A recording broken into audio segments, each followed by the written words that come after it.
मधुकैटभविध्वंसी विधात्री वरदे नमः। रूपं देहि जयं देहि यशो देहि दिशो जहि। महिषासुरनिर्णाशि भक्तानां सुखदे नमः। रूपं देहि जयं देहि यशो देहि दिशो जहि।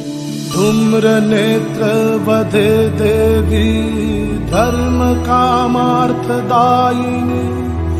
रूपं देहि जयं देहि यशो देहि दिशो जहि। रक्तबीजवधे देवी चण्डमुण्ड विनाशिनी। रूपं देहि